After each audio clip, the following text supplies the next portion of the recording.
السلام عليكم ورحمة الله وبركاته.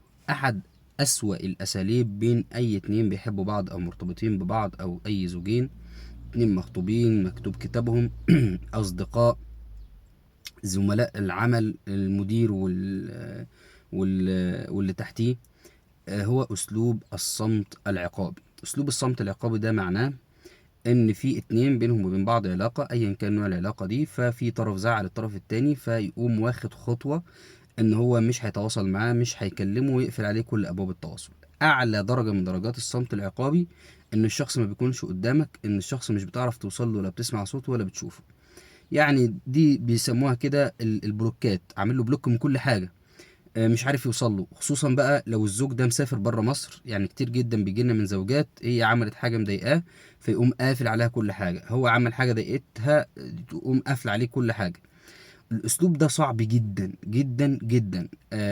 لو الانسان عمل كده الصمت العقابي ده وطول فيه كتير هيجيب اثر سلبي بالغ. طب لو عدى يوم يومين والطرف الاخر، يعني الصمت العقابي امتى بيكون عقاب؟ مع حد انا بحبه ومحتاج له في الوقت ده.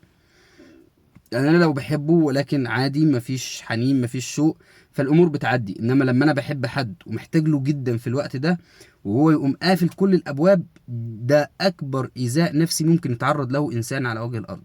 تمام؟ لانه بيكون ايذاء من شخص هو بيحبه. فنعمل ايه بقى لو عدى ايام وبعدين فتحت الباب وهو في قمة الاحتياج؟ العلاقة بترجع قوية جدا، ويعني بنتعاتب شوية وخلاص بنقرب لبعض قوي. تمام؟ طب لو عدى فترة طويلة جدا، انسان قاسي بقى قعد شهر، شهر ونص، شهرين، قافل كل الابواب، مش بيسمح للشخص ده ان هو يتواصل معاه، ان هو يشوف، ان هو يسمع صوته، ايه اللي بيحصل؟ الشخص ده عامل زي واحد كان بياخد علاج ومتعود عليه، وبعدين جاب بقى فترة مش لاقيه، فقعد تعبان تعبان تعبان لغاية ما جسمه تخلص من هذا الاحتياج. فيبتدي بقى يبقى فيه قسوة تجاه الطرف الآخر. فاحنا مش عايزين نوصل لده. الاسلوب ده اسلوب سيء جدا. لما تبقى متضايق من حد ما تقفلش عليه كل الابواب، سيب الدنيا مواربة. لو قفلت كل الابواب ارجع.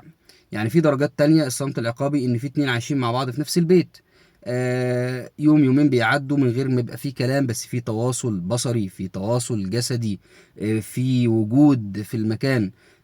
في بعض الناس بيبقى مش عاوز اكلمك، بس بيبقى في بينا تواصل ورسائل. ففي درجات من الصمت العقابي. اعلى حاجة اللي بيقع فيها كتير من الناس وخصوصا المخطوبين بقى، تقول ده بيقعد بالاسبوع ما يكلمنيش، يكنسل عليا، يحط رقمي في البلوك، ما مش عارف اوصل له. طبعا الشخص لما يبقى متعلق بحد قوي بيبقى هيتجنن علشان يسمع صوته، علشان يعرف هو فين. فلازم احنا نبقى مدركين لده، لان احنا غالبا الناس بتعمله بدون قصد، هو مش قاصد ان هو يوصل الطرف الاخر للحالة الصعبة دي، بس هو بيبقى متضايق. فلازم تفهم ان لو الطرف ده محتاجك في الوقت ده، ما تخليش الموضوع يطول، لانه هيجيب نتيجة عكسية. السلام عليكم ورحمة الله وبركاته.